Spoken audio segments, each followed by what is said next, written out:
Happy to be here today and welcome you to our session on Indigenous perspectives. So it's my honor to welcome our two speakers, Dr. Angele Alook and Heidi HeavyShield. Dr. Angele Alook is a proud member of Bigstone Cree Nation and a speaker of the Cree language. She recently successfully defended her PhD in sociology from York University. Her dissertation is entitled Indigenous Life Courses, Racialized Gendered Life Scripts and Cultural Identities of Resistance and Resilience. She specializes in Indigenous feminism, life course approach, Indigenous research methodologies, cultural identity, and sociology of family and work. Heidi HeavyShield is an Indigenous clinical social worker currently working in an Albertan correctional setting for over a decade. Working from a social justice practice framework within the human service field for over 20 years, she integrates Indigenous healing methodologies and psychosocial interventions with direct work with incarcerated men and women, including healing from trauma, loss and grief, family of origin issues, and the intergenerational legacy of colonization and colonial policies. Heidi has also worked with youth in care and custody and families and parents within both Indigenous and non-Indigenous communities. She currently is a sessional instructor with the University of Calgary Faculty of Social Work, Southern Albertan region, and has delivered numerous presentations to communities and agencies around Indigenous and social justice issues. So please join me in welcoming these two wonderful speakers.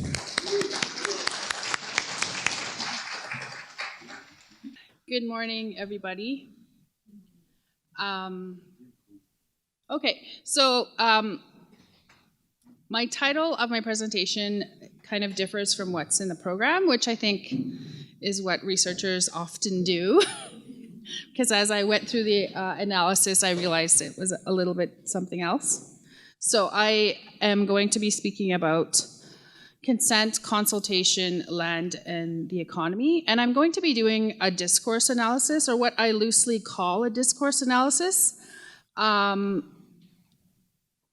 In my graduate education, I've done discourse analysis before, where I mainly used kind of a Foucauldian approach of looking at knowledge, power, and discourse. But my approach is also very feminist and anti-capitalist and environmental. So I'd like to someday turn this into a paper, but I can't decide which theoretical approach to take. Although in one of my slides, I talk about Indigenous anti-capitalism, which I just came up with this morning as I was reading something. Okay, so I have a couple different data sources.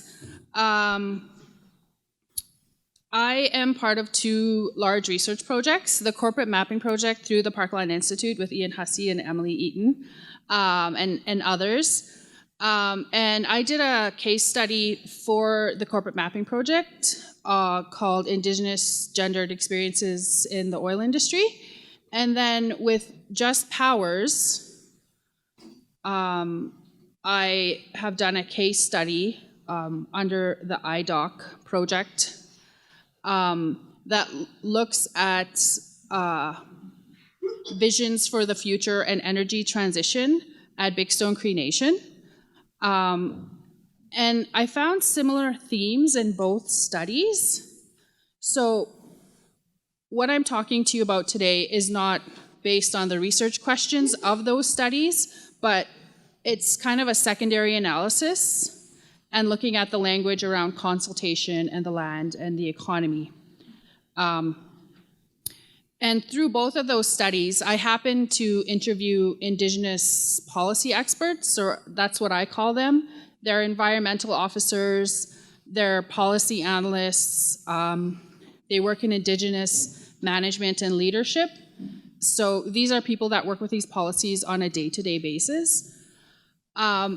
And then also I'm going to just do a cursory review of the Government of Alberta's Ministry of Indigenous Relations. You can find a lot when you look at their annual reports, their business plans, and their press releases. That colonial language really just pops out at you as you're reading the mandate of this government ministry. So I just want to start off by talking about consultation and consent. So the Government of Alberta in 2015, and the Government of Canada, I think around the same time, both agreed to implement the United Nations Declaration on the Rights of Indigenous People, which I'll call UNDRIP here. Some people call it UNDEC or the Declaration. So the Declaration is an aspirational document. It's built on the belief of free, prior, and informed consent, which is required before Indigenous peoples in our lands are displaced, and nation states are expected to provide mechanisms where consent will be secured prior to development. UNDRIP also speaks to Indigenous rights, to the conservation and protection of the environment, and our rights to self-determination in the development of our lands and our resources. In this slide, I kind of just summarize about 6 different articles in the Declaration. So if you ever read the Declaration, there are specific articles on land, water, environment, conservation, economy, and development.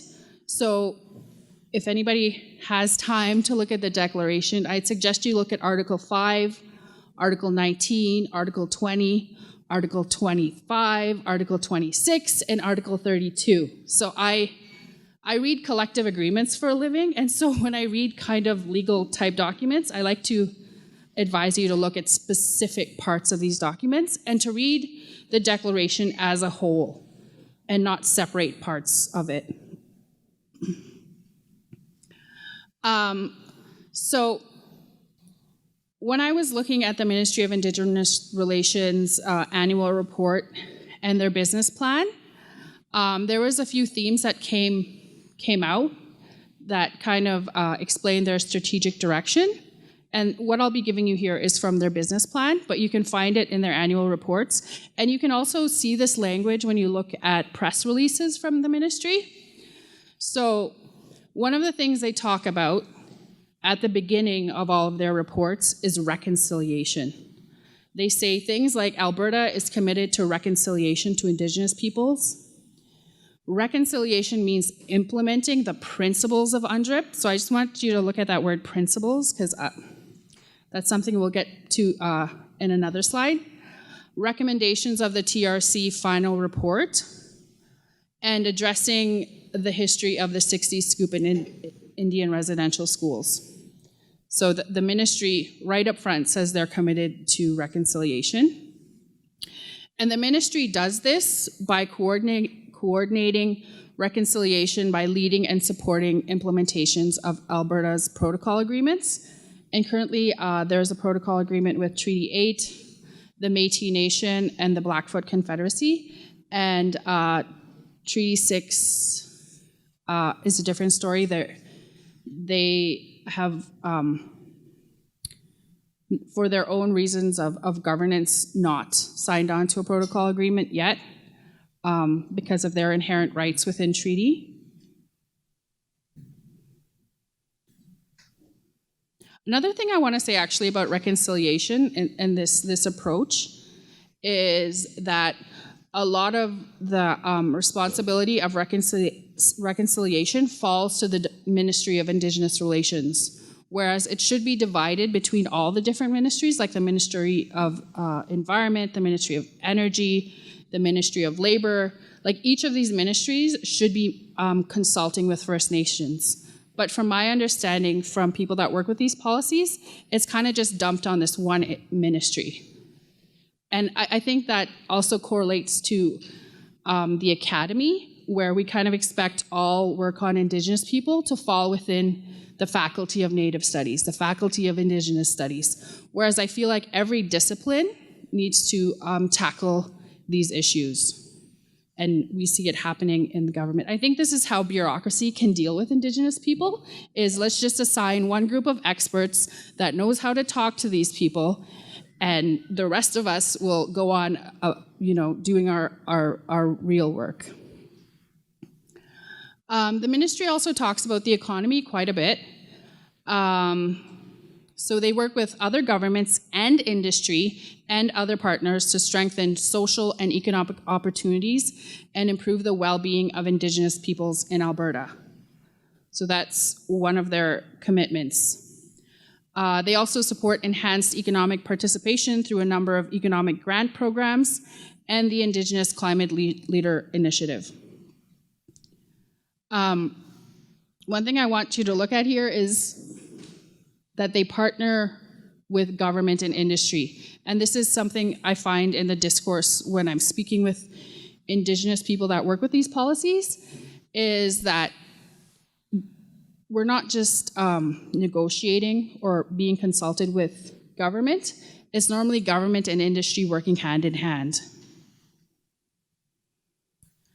Another part of their strategic direction is cultural training. They seem to now understand that respecting multiple Indigenous cultural identities is important, because Indigenous peoples, as we all know, includes First Nations, Métis, and Inuit. So they're doing this by co-leading, I don't know who they're co-leading with, the development of mandatory training for all Alberta public servants to learn about the treaties, residential schools, the 60s Scoop, and basically to teach people about our colonial history. And another part of their strategic direction is empowering Indigenous people. So they're working with other ministries to develop opportunities so Indigenous people are empowered to influence land and resource management decisions. I'll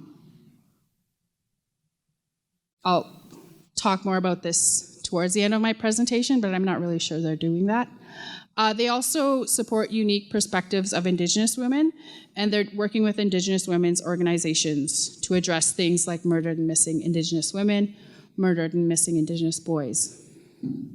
And they're also applying the gender-based analysis to all of their policy work. So I'm just gonna try to play a video right now. I tried doing this presentation on Friday, and I wasn't sure if I was successful in playing the video, so I think I'm gonna have to pull this down. Yeah, but anyways, while we have like a little unexpected break, I wanted to say that I have spoken to people from central to northern Alberta, from Treaty 6 and Treaty 8 territory, and they've had good relationships with the people at the Ministry of Indigenous Relations, and nothing I'm suggesting here is that they're not operating in good faith. I think it's just the structure, the model of the structure that we deal with in both the federal and provincial government, where all Indigenous issues are dealt with in specific departments. And I think each ministry and each government needs to understand Indigenous issues and Indigenous peoples in order to properly do their work. Another thing I wanted to mention about my presentation is that it's a very sociological presentation where I'm going to be talking about interviews I've done with people, so it's qualitative. And I think we should all recognize in the background of all of this policy work is a web of legal, bureaucratic policies. There's a whole legal framework behind everything. So there's our treaties, as well as, well, there's the Declaration, which isn't law, but then there's the Indian Act, there's our treaties, there's the Constitution, and so it's in the background of all of this is all of these laws that kind of, I don't know, tie us in this colonial web where it's really hard to do anything that's decolonial or to decolonize anything when we're just, Indigenous people fall under separate jurisdiction from other Canadians. So I think that's something to keep in mind. Like I was saying, my research is based on a qualitative research method. And so I'm just, and as an Indigenous scholar, I believe all of our stories kind of tell the narrative of colonialism and what's happening right now. So I'm just gonna share these 4 brief stories with you from the iDoc project to kind of illustrate our relationship to the land. directly from the people who live on the land.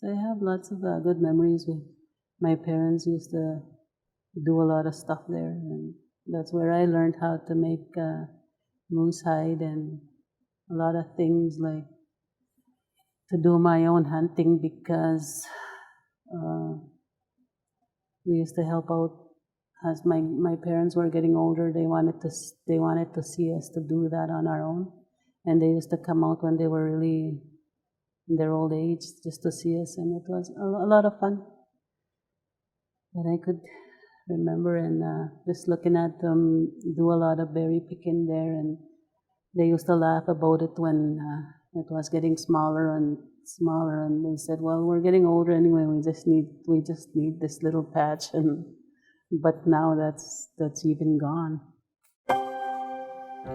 And that's Elder Eliza Orr talking about her trap line.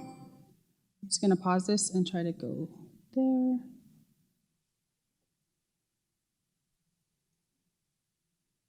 And this is Elder Verna Orr talking about hope.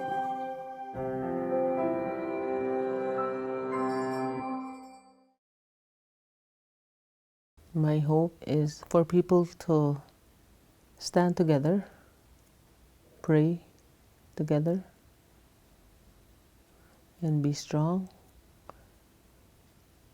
And hopefully the government and the oil companies will stop taking our trees, because if we don't have trees, then there's no life out there.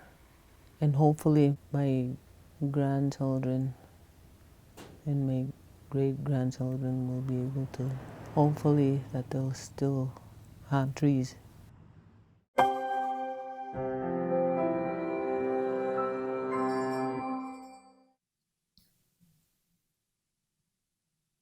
And this is Elder Albert Yellowknee.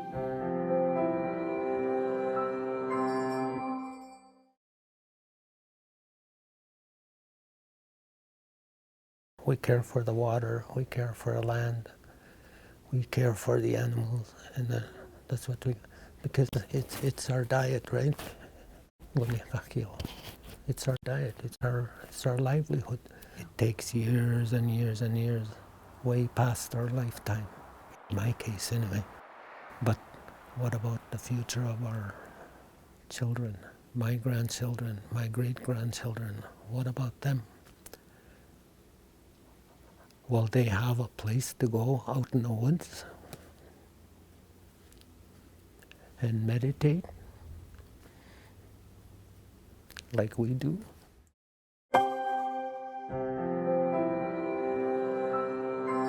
That was actually a really hard interview to do because this elder had a trap line, and it's been in his family for 3 generations. And it's now gotten smaller because of the forestry industry, of the pipelines that go through there, and all of the oil field roads that cut through there.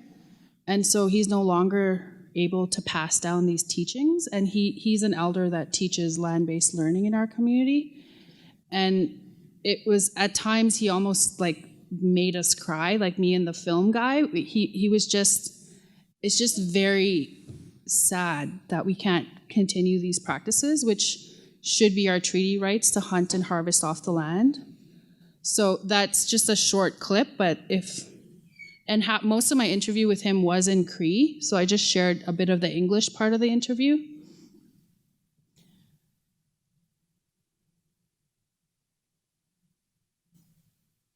And this is Cindy Noski. She's an environmental officer and activist, and she also lives traditionally on the land.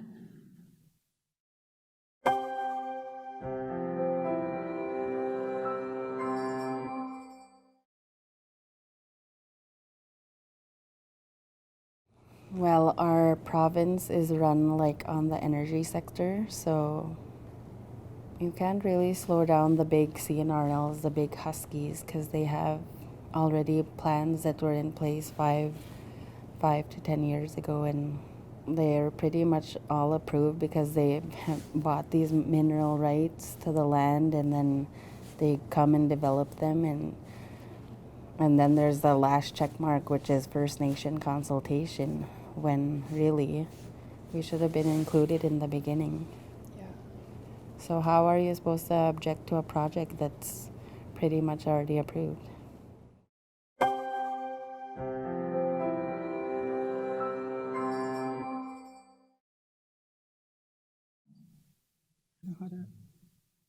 I'm going to try to close these tabs now without making the computer explode. Okay. And one of the things I want to point out as well is that these industries, all of these resource extraction industries, whether it's the forestry industry or the oil and gas industry, they all spend millions and billions of dollars on development. And then, you know, before a project goes through, the First Nation is consulted. However, First Nations are poor. They don't have the same amount of resources. They don't have legal teams. They don't have a team of scientists. They just have public servants within the First Nation who are probably paid like 60 to 70 grand a year, who might have a college diploma, who might have a university degree. So there's a real disparity in the human resources that Indigenous peoples have compared to industry. Industry can buy the people to do the work to push through development, whereas First Nations, they're contacted at the last minute, and we don't have a team of lawyers that can push these things through.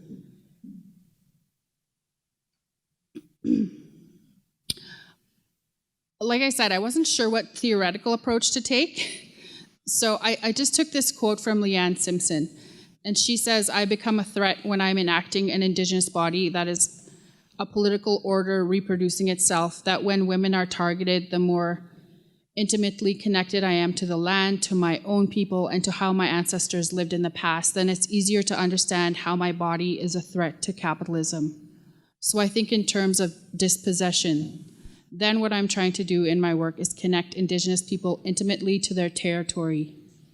You will fight harder if you are in love with the land and in love with your people. And I think that's what all of these environmental Indigenous activists feel, is a love for the land and our love for our people. And it's really capitalism that's working hand in hand with government to infringe on our treaty rights and our inherent rights to the land. One of the things that we do in the Just Powers research is try to imagine a future of energy transition and how we can imagine a decolonial future. And so one thing, as I was going through these interviews, that came to mind was this colonial imaginary of the land. One of the elders whose video I didn't show here was Elder Ray Peters, and he quoted his father, who said to be weary in the future that the land will be cut up like a checkerboard, and now it is. In fact, a lot of First Nations are checkerboard First Nations, where we just have little plots of land. It's not, we don't have a large land mass.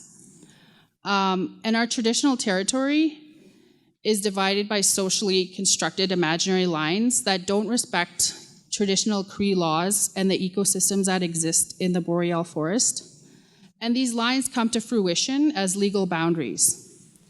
And in Treaty 8 territory, where I do my research, within the colonial imaginary of the land, there's the reserve, there's a municipality, there's a trap line where we can practice some of our traditional practices, there's the oil field, and then there's the bush, which is our traditional territory. So these are the ways through the colonial legislation of our land. This is how we see the land cut up as a checkerboard into these different areas. When really we have inherent right to all of this land. This is my grandfather's trap line cabin. And the trap line came up quite a few times in my interviews. And the trap line is actually a remnant of the fur trade. Like, this is my Muslim's trap line, where he would trap beaver and different fur-bearing animals and sell it on the market. That was his way of living through the 50s and 60s and 70s. But it's interesting because each family in my interviews had a trap line, which the family bought. It's a piece of property, and however, they're using the trap line as a site of intergenerational Indigenous land-based learning. So I start to think of Homi Baba and mimicry in that we were given, these trap lines come from a very colonial property ownership type of view of the world, but we've taken these little pieces of land and we've used them to maintain our traditions. Like, my grandfather's trap line has medicines. While I was there, I got some mint, some rat root. There was also this spider plant, which one of the elders told me, a snake plant, which one of the elders told me is a cure for different viruses and cancers. So this is where we practice. This is where we get our medicines. This is where my Muslim taught all the boys in my family how to hunt. So these are very important sites for our culture and for our families and for maintaining our traditions. I hope I don't go over. I think I'm talking too much. So when I looked at the key outcomes of the ministry, they had two key outcomes. One was enhanced socioeconomic well-being of Indigenous peoples, and responsible land and natural resource management that benefits all Albertans. And you'll see that when you look at the press releases, whenever there's a decision made in benefit for Indigenous people, the government likes to say how it benefits all Albertans, as well as respecting Aboriginal and treaty rights and includes Indigenous perspectives. So I'd like you to keep these two key outcomes in mind as we now look at some of the interviews I've done on consultation. So this is an interview with an Indigenous lands manager. I can let you read it if you want. It's quite a bit. But he says, when we express something to help mitigate our concerns, even in a very nice formal letter, they come up with a way to say that the concerns are out of scope, or it has already been addressed, or they say consultation has been adequate. And then skip down, but consultation is not adequate. And this is where he got very angry. Even by common sense, by courtesy between two people would be much better. Even that would be better than consultation provided by the Alberta government. Instead, consultation should be at the point where it is level, eye to eye. For example, when the government comes to us, it should be in a way similar to when a First Nation enters another First Nation's land. They are respectful to them, they thank them for welcoming them, and they honor them. And I think this is something the government doesn't understand, is our way of being and our relational way of being with each other, and that their way of being with us is very abrupt and crude from a Cree perspective. And this is an Indigenous senior policy analyst, and I asked her, what does consultation mean? Basically, she said, it just means checking off a box. And she kind of gives this little example where it means, hey, First Nations, this is the government coming, saying, hey, First Nations, we want to come, and we've got this company who wants to explore, and we know it's in your territory, so we're going to send them over to you, and they're going to talk to you about what they're going to do. Is that okay? So the First Nation replies, yeah, that's okay for them to come and talk to us. Industry comes over, talks to the First Nation, checks off all their boxes after their project's been approved by them, and then the First Nation thinks about it and says, no, I don't think it's really that great. But that doesn't really matter, because then a letter comes down from the government that says, "Dear First Nations, you have been consulted and we've been sufficient. Thank you very much. Bye." And I think if you do any reading on the legal duty to consult, I can't think, to consult, that First Nations really don't have a veto power. We can't really say no. We can't even properly say yes. And she goes on to say that implementing UNDRIP is not great. The government seems to think they're doing something great, but I don't see anything great about what they're doing. And I'm still waiting to find out how they even did their review. Because the Premier in 2015 had sent a letter to all her cabinet ministries that said, conduct a review of your ministries and department using the declaration. And they never released the review.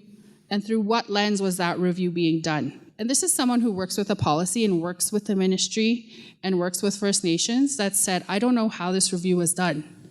And I've also interviewed another policy analyst with First Nations that said, I don't know how this review was done. They never consulted us. So that was another area of concern. And she also points out how this language government uses is kind of funny, because the federal government uses language of implementing the declaration, whereas the provincial government uses this language of how we're going to use the principles of UNDRIP. And she says, what the hell are the principles? I don't know what the principles are. And this is a legal scholar who's like, what are they talking about? And I think this is where we need to specifically address certain articles in the declaration, certain sections of the treaties to say, you can't just talk, principles is kind of like up in the air, like, oh, these are principles and values we have. I think you need to speak to the letter of the law and what the declaration says, what the treaty says, what the Indian Act says, what the Natural Resources Transfer Act says. You can't just say these huge, like, oh, we're just following the principles. What does that mean? Because First Nations people know what the declaration means.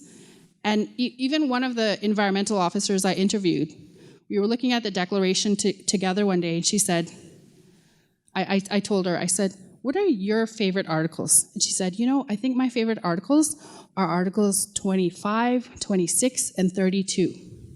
And I said, yeah, me too. Those are my favorite. But I also like these other articles, 18 and 19. And she's like, yeah, I love those. She's like, the whole thing is great. But as Indigenous people, we read these laws and legislations and aspirational documents because they speak to our life on the land. We know what they say. Our elders tell us what they say. So I think the government needs to be more savvy in being very specific. What are you talking about? Because we're specific. We know our rights. Again, when we look at the strategic direction, where one of them is socioeconomic well-being of Indigenous people, this Indigenous lands manager talks about how one oil company received approval to use our aquifer, and they'll be displacing all of the water in our community over the next 20 years. And then he goes on to say how we're not sharing in the prosperity. We're not. What's underneath our feet is sustaining the Canadian economy, but it's not sustaining us. And it's underneath our feet here. What's underneath our feet is propping up the Canadian government. The Alberta government too. But when it comes to us, there's just a disparity between those two. And when you are here and you see the amount of wealth leaving, it's really hard on those of us that see it. Literally in northern Alberta, we see trucks leaving with every 4 minutes, every 2 minutes, we see trucks leaving with our trees, with our earth, with our oil. And we live there poor. We can barely afford housing. So it's really disheartening. And then they make these promises that they're going to give us jobs, and they're not even good jobs. They're contract-based jobs. We're the last hired and the first fired. And so it's really disheartening. and then they truck in workers. You see these diversified trucks coming into our community. Every Thursday on my First Nation, trucks come in. And I mean, these buses come in, and these people from out of town come and, you know, dig up our earth and our land, and we don't get any of these jobs. And it's really a huge disparity. And so literally we see the wealth leaving. This again is from Cindy. I'll just kind of stop here. She talks about when she goes hunting, it's just full of oil and gas roads, pipelines, power lines, logging. When we were out doing our research, actually, we saw one of the energy companies burning plastic. They were too lazy to drive the hour and a half to the dump that they just decided, we're gonna put a big metal bin here and we're just gonna burn all of our plastic and all of our wood. And we filmed this, and I was there with environmental officers, and quickly they took off. But they were like, well, this is just something we do, because they can basically do whatever they want. But there's hope. Our hopes for the future is that we can have respect for the land and continue living off the land. And what this environmental officer says is, I want my children to be able to see all the trees and have fresh water, not contaminated water, and have a trap line to be able to go visit, to practice the ways of First Nations people, like trapping, snaring, hunting, gathering berries, berry picking, all the ways. And it's slowly diminishing because our land base is diminishing. So, you know, I hope one day, I don't know what I hope for, but this is her hope. Thank you.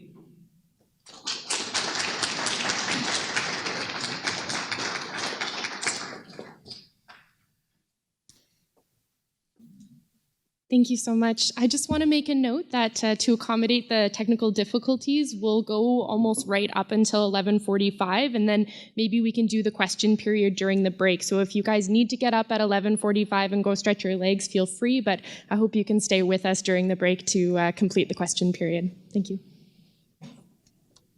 Good morning. My name is Heidi HeavyShield. My Blackfoot given name is Aksistawaki. I was given that about 15 years ago. It translates to brave woman. And I try to live up to that name by being a voice. That's how I look at what that means. I want to recognize, before we get started, I want to recognize our traditional territory, Central Alberta here. The traditional territory, not just the treaty areas, but the traditional territory of the people and the ancestors that lived here, that provided the land in which we gather today. I bring greetings from Southern Alberta, from Blackfoot territory, from our Treaty 7 regions of the Blackfoot Confederacy. I am originally from Blood Tribe, which is the Kainai First Nation. It's our largest First Nation land base in Canada, with over 10,000 band enrolled members. I want to thank Dr. Alook for her presentation. I just met Angele this morning, and we share a lot of the same vision and worldview. And you know, as I'm listening to her presentation, I just found myself just head bobbing. Yep, listening. And I appreciate the pieces that she touched on as well, because a lot of my presentation will kind of build on that. Before we get started, I just want to, I guess, just provide a little bit of a background for my lens. I guess my worldview is very much a, Indigenous worldview, but very much connected to kind of contemporary human rights and a social justice lens. So that's really what drives me in not just the work that I do, but in the way that I kind of look at lived practices. And I'm very much. It was interesting yesterday morning listening to Miss Janet Brown. If any of you gathered yesterday and heard her speak, she spoke at the end there about ivory tower idealists kind of how we break down. And I kind of see myself there, but I'm not in an ivory tower. I'm kind of down in the trenches. So I'm in the trenches idealist, quite literally in the trenches at times. My background, I teach with the Faculty of Social Work through University of Calgary, but I also work out of Lethbridge Correctional Centre. So I work with incarcerated populations, populations that are difficult for many people to embrace or to feel empathy for or to attempt to understand a lot of the implications of how populations are impacted by many of our social problems. So my presentation really looks at the background of the Truth and Reconciliation Commission. I'll give a little bit of background in case those of you who aren't familiar with that. But really looking at reconciliation is justice. So are we fulfilling true reconciliation without looking at is this being responded to in a just way?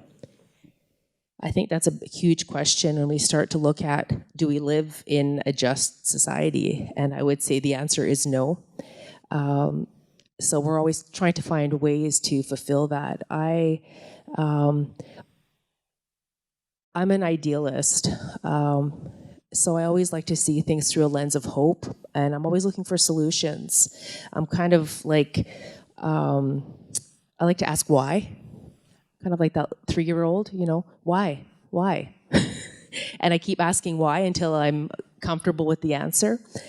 So I also want to thank all of you. I know you had a choice in which session you wanted to attend, and I appreciate all of you being here this morning. Just a little bit of historical roots around the Truth and Reconciliation Commission. So the Truth and Reconciliation Commission wrapped up its findings and released its final summary report in 2015, in June 2015. I would really encourage you. It is an open document you can find. It's public domain. It really called on, across Canada, surviving members, surviving people that attended residential school, but also looked at community, looked at a number of different people that were impacted by that system. And more importantly, really invited public at large to be a part of these gatherings. And we're really, this is overdue. Indigenous communities we are aware of these truths. That's the huge part. There's the truth and reconciliation. We have known the truth. We have lived the truth. Our stories were told amongst ourselves and our communities, but this was really a place for us to, and our families and communities to share those truths. And the reconciliation piece came from broader Canada, looking at how do we respond now? I think, the time is right. We're in the age now of, apology. There has been, in Alberta, speaking specifically in Alberta, I tend to look at kind of federally, but Alberta has a significant role in relationship in responding to these calls to action. Just in my, my research, and my research is really my lived practices. And my way of living. My research really involves my community and hearing stories and my day-to-day work. And, I work in academia, and it's all about evidence-based practice. Well, I flip that script and I look at practice-based evidence. So I take the stories, I take the lived experiences, and that's how I inform a lot of the work that I do. So I really, I'm grateful to share some of this today, because I think that's the piece that's missing at times, is the human dimension. We talk about policy, we talk about, how we care for societies, where we invest and how much we invest, and how we care for people and are most vulnerable. And we really miss that piece of the human dimension, and what does this really look like, and what can it look like? That's the hopeful part, is where are there opportunities? So I'm going to touch on, some of the challenges and limitations, but also what opportunities exist. So Alberta does have a significant role in relationship with responding to these calls to actions. Incidentally, Alberta operated the largest number of residential schools in Canada. And the more that I thought about this, I thought, logically, we operated the most schools because maybe this was the most populated area. And I thought, no, there were some larger provinces, Ontario and down east, have larger Indigenous populations. And I started asking that why again. And it comes down to land. So when you understand the history of residential schools and those policies that existed, the policies existed to remove children and families to gain access to land and resources. It wasn't about our noble, quests for educating and missionizing people. It was really about, let's remove people, break down that family structure and the community structure, the connections to land, so that we can gain access to resources and land. And I thought, yeah, it's land. This is why we had the largest number of schools here. So it was to gain access to that. So I think as we start talking about reconciliation and rebuilding and maybe even building some of those relationships, we play a large role here in all areas of society.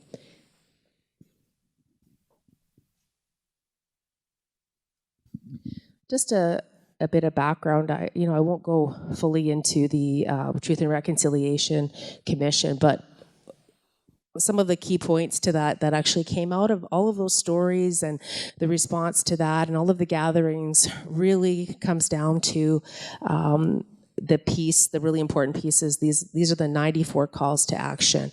I don't know where 94 comes from. They should have made it 100. I don't know.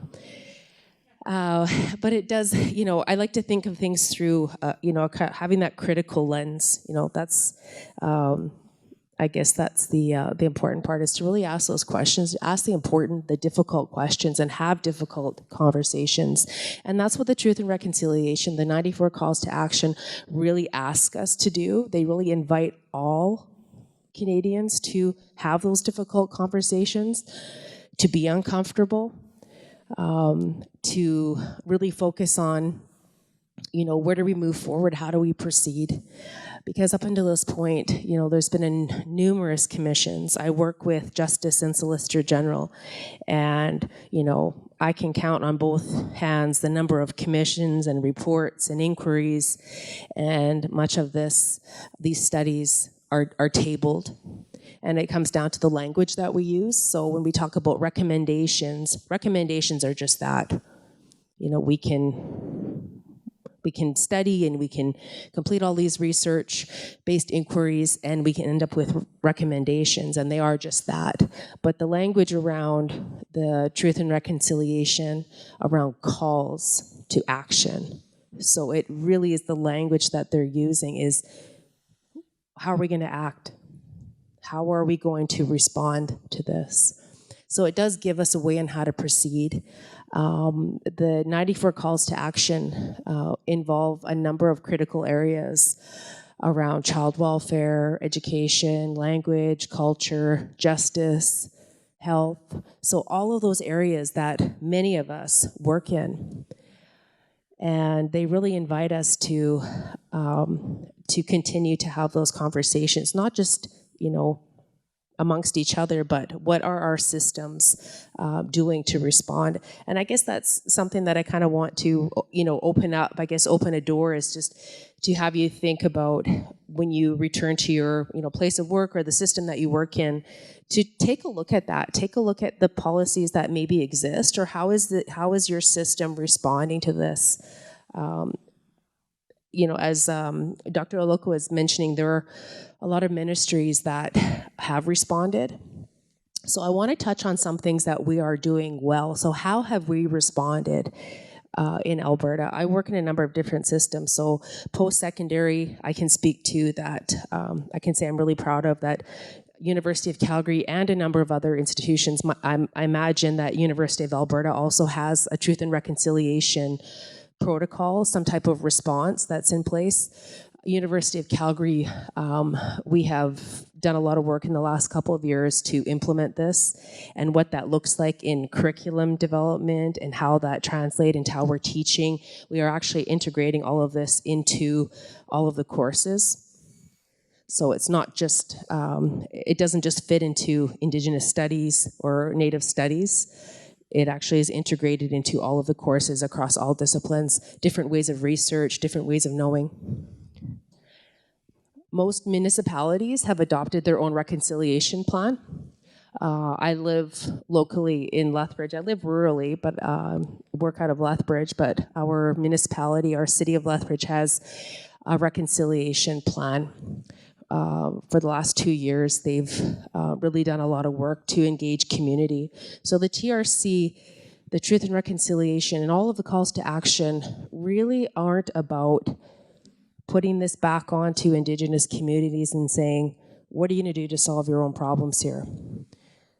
Communities are doing that. Communities are really, I think, are responsible. We know best in our Indigenous communities what we need for our own healing. We need partners. We need to, really challenge some of those systems that exist. But the TRC really asks everyone to be a part of this, to come to the table in some way. I'm a part of the public sector training and education. I don't know what that's going to look like yet. It's one of those things that looks really lovely on paper, and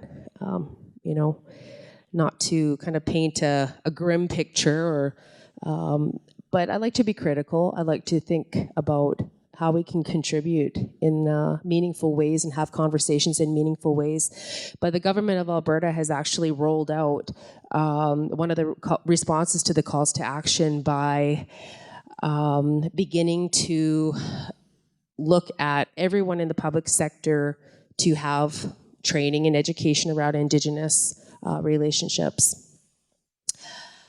Alberta Education has implemented looking at redeveloping their school curriculum. So that's something that's taken place in the last couple of years. Provincial court proceedings have also responded to calls to action, just with some basic, there's been a number of changes, but with some basic court procedures. Eagle feather is now available.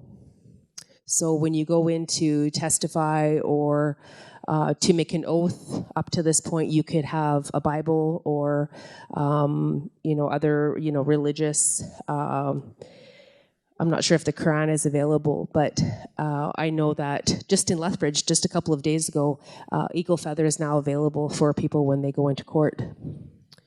So small strides, but I think the implications, we start looking at that. This is what reconciliation can look like.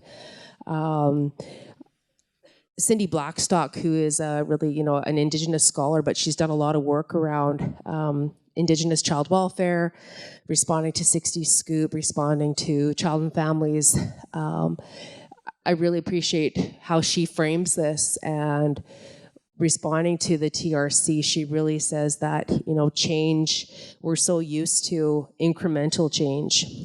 We see something in society, we respond to it just incrementally, whether it's funding or whether it's, where are we going to invest our time or our resources. And, she really, sums this up in a great way and says that, change isn't something that happens in a shuffle. It happens in a leap. So I think that when we start to look at all of these together, we are responding in different ways in different systems. I'm also part of a provincial Indigenous correctional program strategy, and I want to share kind of as I kind of get to the end of my presentation what this looks like, kind of at the micro level, what our response can look like.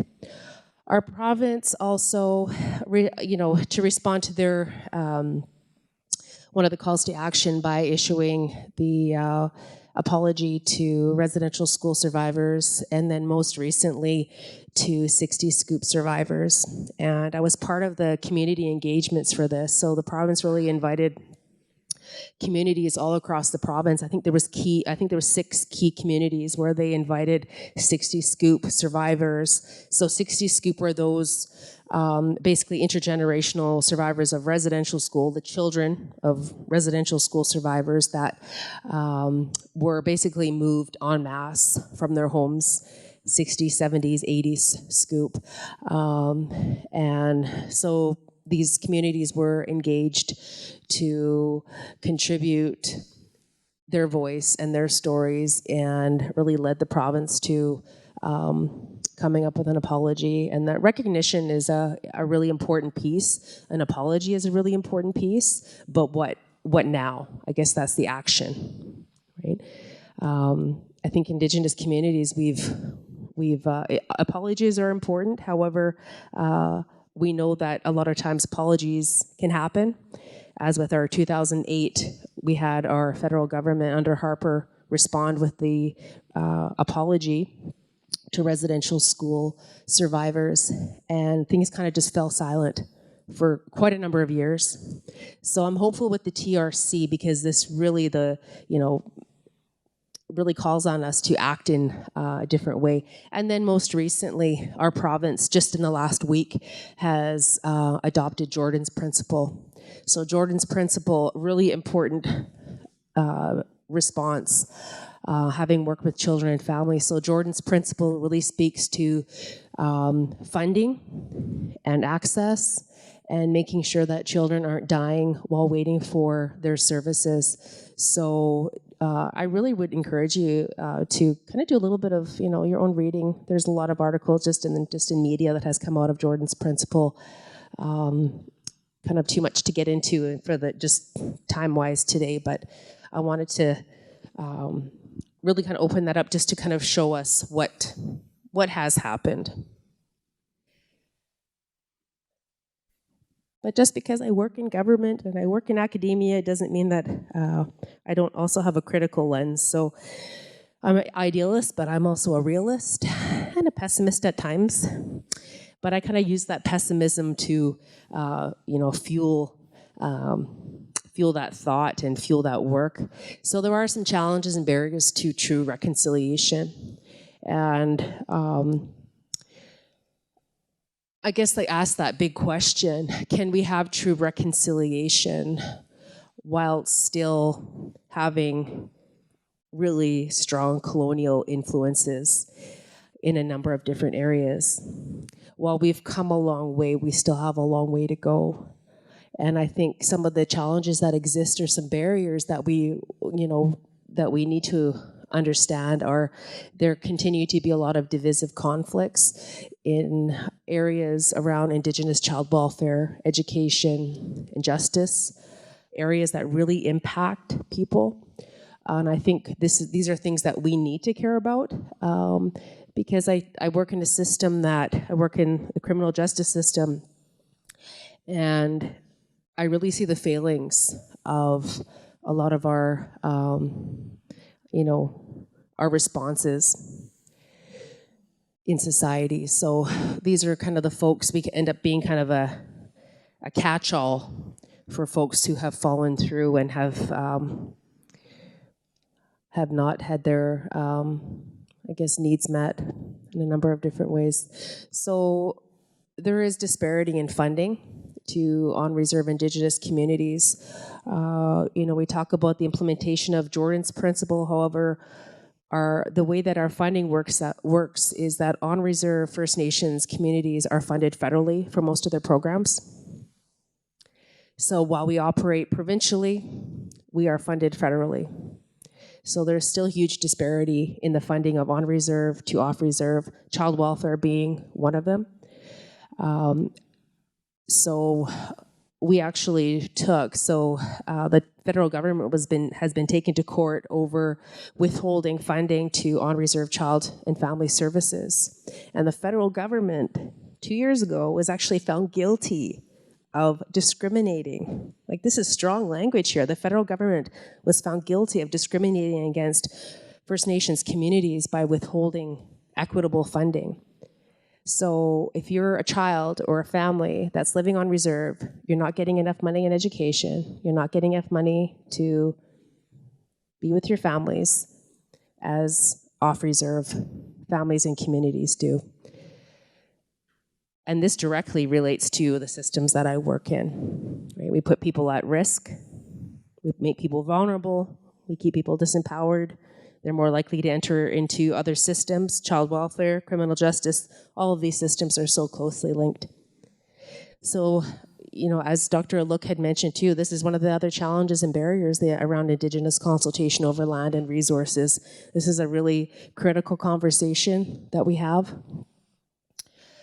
Many of the systems are just set up that way, structurally and systemically are just set up that way. So, that's a whole other conversation. I think the other piece, one of the challenges is that kind of broader public awareness of some of the historical knowledge around this is fairly recent.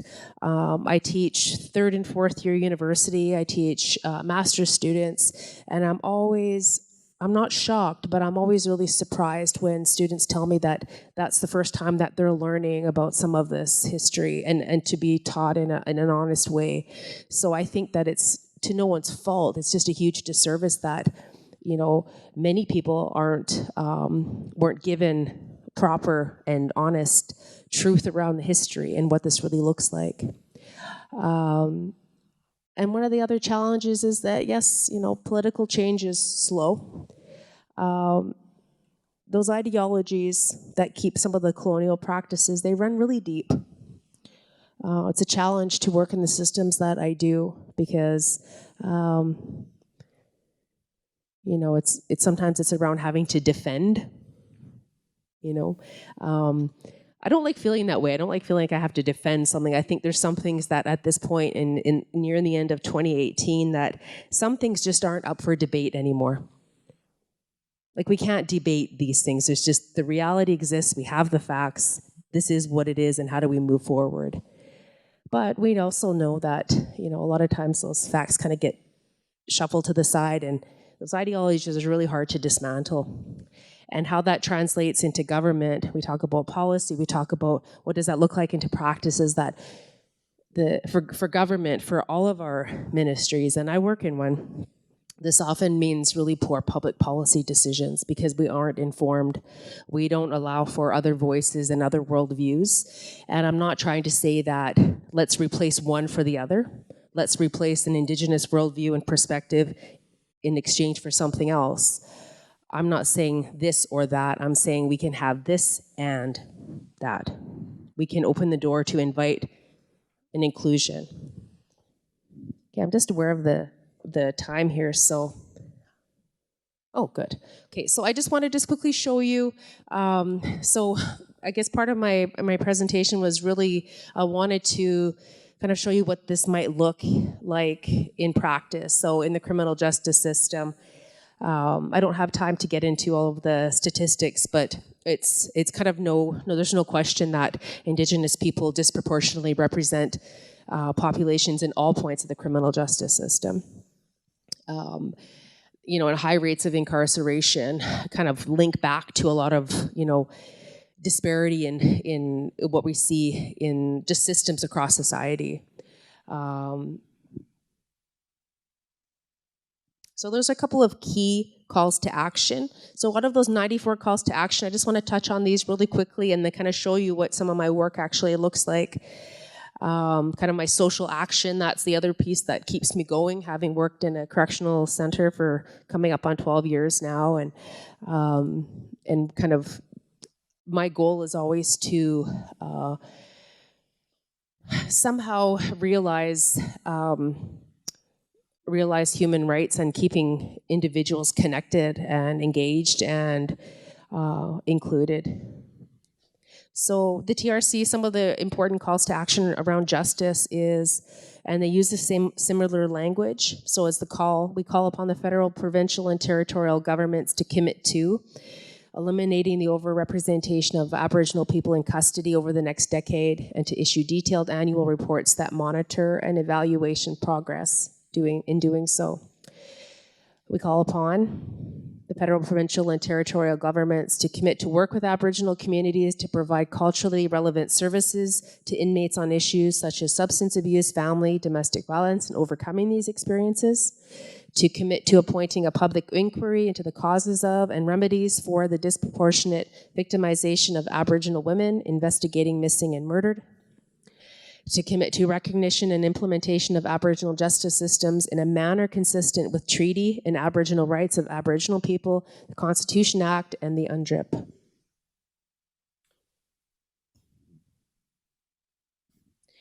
So I just want to end. I can kind of show you some visuals. There's just some slides of a project that I did, kind of in response to that. So I've been a part of, just listening to what you had mentioned, Dr. Alook, about when the government had kind of called upon how are we going to implement the United Nations Declaration and the calls to action. And I was a part of that early work a few years ago, and I guess that just really invites us all to start thinking about this. What are we doing to respond, and really being careful about the language that we use. I choose to use language around restorative rather than decolonize. I think it's really difficult to decolonize anything. It's already been colonized, especially when we continue to colonize. So I'd like to kind of switch the language around, so in using restorative. So how do we restore some of this?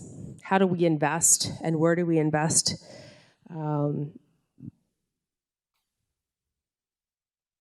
So I just want to end really quickly, and this is that human dimension, that, the voice, what does this look like?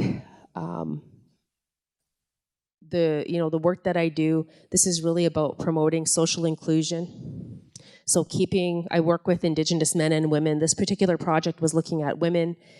And so while they're incarcerated, I'm doing some work with them to keep them connected to community at large.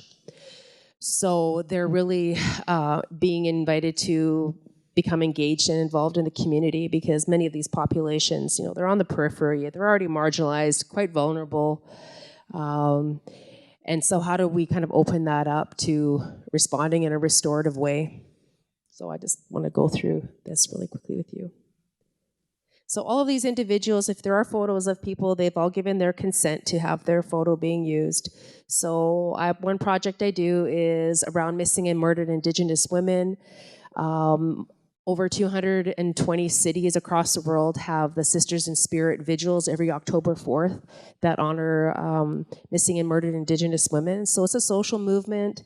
It recognizes families, it supports, it tries to keep communities safe. And one of the projects that we do is the faceless dolls. So people are really invited to create an artifact that is going to be in the community. And so, of course, when you're incarcerated, that's where you are. You're not exactly out in the community. So I was trying to think about how do I kind of involve these women here who physically cannot be out in community. How do I involve them to be a part of something that's really important, that impacts all of their lives? Because there's such a close connection between criminology and victimology. That's something that I think as society, it's a difficult population if you don't work with them. It's a difficult population to embrace. I think we're, as Alberta, especially in corrections, we've done a lot to kind of shift the way that we work with people, because these are individuals that are going to be, they're out in the community, they're part of societies. So I'll just end by showing you some of their project work.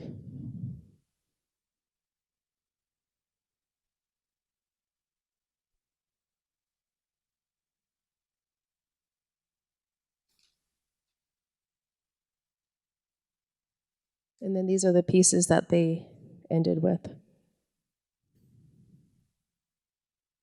So just incidentally, there is a national inquiry into investigating and looking at ways to respond to missing and murdered Indigenous women.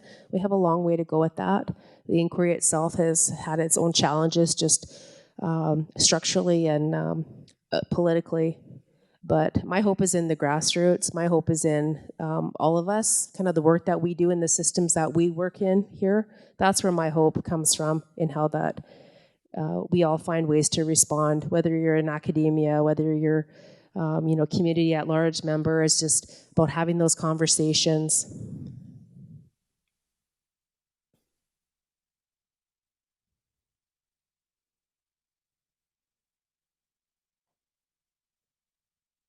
So these are the dolls that they created, and then this is what it looks like out in the community. So the project that they created, I then brought out into the community. There's gatherings. It's about bringing people into, from out on the peripheries into coming together, Indigenous, non-Indigenous communities.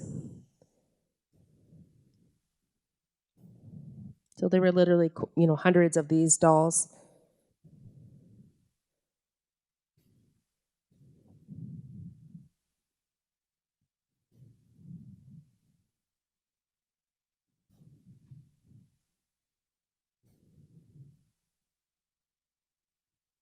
So just in closing, I thank you for kind of sticking around just as we went over time, but I just want to end with this. The Truth and Reconciliation Commission's report and calls to action have been a catalyst for deepening our awareness, but we must not end there. It's going to require momentum from all levels of society, sustained political will, and a commitment to resources, and a shift of what we say in public and in private that will determine true reconciliation.